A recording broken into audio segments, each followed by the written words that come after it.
کہ نبی کریم صلی اللہ علیہ وسلم نے ایک صحابی کو بتلایا تھا جو فقر و فاقہ کے شکار تھے، انہوں نے عرض کیا تھا یا رسول اللہ صلی اللہ علیہ وسلم فقر و فاقہ بہت ہے، بہت تنگ دستی ہے، آپ جو کوئی مجھے عنایت فرما دیجئے۔ تو آپ نے فرمایا تھا کہ جب گھر سے نکلا کرو تو یہ جو ہے 5 سورتیں پڑھا کرو بسم اللہ ملا کے۔ سب سے پہلے بسم اللہ پڑھ کے قل یا ایھا الکافرون پڑھنی ہے، پھر بسم اللہ پڑھ کے اذا جاء نصر اللہ پڑھنی ہے، پھر بسم اللہ پڑھ کے قل ھو اللہ پڑھنی ہے، پھر بسم اللہ پڑھ کے سورہ فلق، پھر بسم اللہ پڑھ کے سورہ ناس۔ سورہ ناس ختم ہونے کے بعد آخر میں پھر بسم اللہ پڑھنی ہے، کیونکہ 6 مرتبہ بسم اللہ ہو جائے گا، 5 یہ صورتیں تلاوت ہو جائیں گی۔ گھر سے نکلنے کے وقت نبی نے فرمایا کہ یہ تلاوت کرو، اور پھر اپنے کام کاج سے فارغ ہو کے واپس گھر لوٹنے لگو تو پھر یہ 5 صورتیں تلاوت کر لیا کرو۔ فرمایا تمہارا فقر و فقہ ایسا دور ہوگا کہ تم مال رکھ رکھ کے بھولو گے، اور واقعی وہی ہوا۔ وہ صحابی فرماتے میں نے پڑھنا شروع کیا، مجھے نہیں پتا چلا کب میرے اندر وہ امارت و دولت حاصل ہونے لگی، اور کب اس قدر مال و دولت کہ اس کا حساب نہیں، کہ رکھ رکھ کے بھولتا تھا گویا کہ۔ تو گویا کہ اتنا زبردست عمل ہے، اور واقعی جن لوگوں نے عمل کیا ہے کمال کا فائدہ ان کو ہوا ہے۔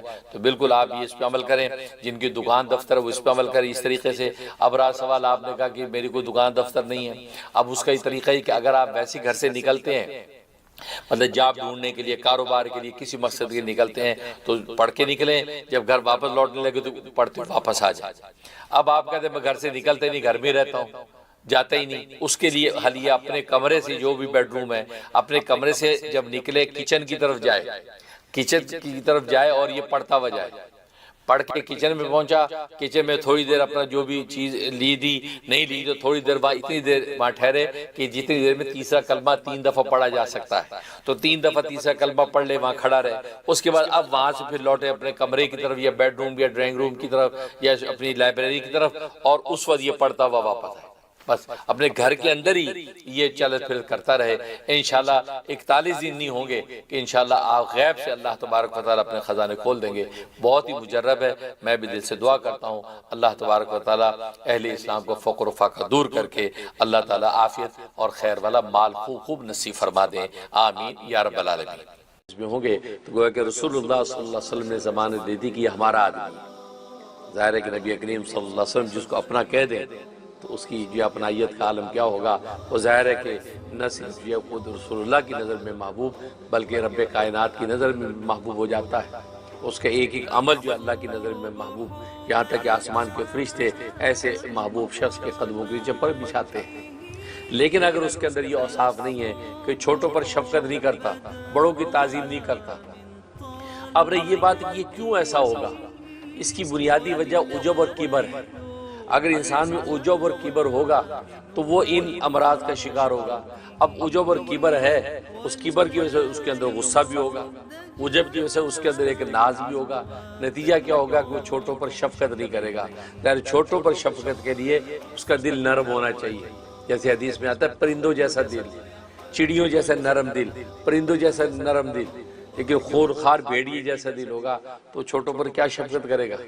لہذا یہ کبر کی وجہ سے اس کا دل سخت ہوگا، یعنی یہ کہ چھوٹوں پر شفقت نہیں کرے گا۔ وَلَمْ يُوَقِّرْ كَبِيرًا، بڑوں کی تعظیم نہیں کرے گا، اور یہ ظاہر یہ بھی کبر کی وجہ سے، جب خود تکبر کا شکار ہے، خود اپنی بڑائیت کے نشے میں مبتلا ہے تو کسی کو بڑا کیوں سمجھے گا؟ جب بڑا نہیں سمجھے گا تو تعظیم کیوں کرے گا؟ کیونکہ کسی کو بڑا سمجھنے میں خود اس کا اپنا چھوٹا ہونا لازم ہے۔ جب اپنا چھوٹا ہونا لازم آئے گا تو ظاہر ہے کہ متکبر آدمی اپنے آپ کو چھوٹا تسلیم کرنے کو تیار نہیں ہوتا۔ اسے بڑائی کے بت اپنے اندر سجا رکھے ہیں، وہ یہ نہیں سمجھتا کہ میں چھوٹا ہوں، لہذا وہ کسی کی تعظیم نہیں کرے گا۔ لہذا یہ دوسرا مرد یہ بھی کبر کی وجہ سے پیدا ہو گیا۔ وَيَأْمُرُ بِالْمَعْرُوفِ، اور نیکی کو حکم نہ کرے گا۔ اب نیکی کا حکم نہ کرنا یہ بھی کبر کی علامت ہے کہ نیک بات کو حکم نہیں کرتا۔ اس کا مطلب یہ کوئی نیک بات کو اہمیت نہیں دیتا، اس کے نیک بات کی کوئی اہمیت نہیں ہے کہ یہ نیک بات کہی جائے، لوگ اس پہ عمل کریں، اس کو اہمیت نہیں دیتا۔ تو یہ بھی تکبر اور غفلت کی وجہ سے، کیونکہ تکبر کی وجہ سے غفلت پیدا ہوتی ہے، غفلت کی وجہ سے اس چیز کی اہمیت اور مقام کو نہیں پہچان پاتا، لہذا نیکی کا حکم نہیں کرے گا۔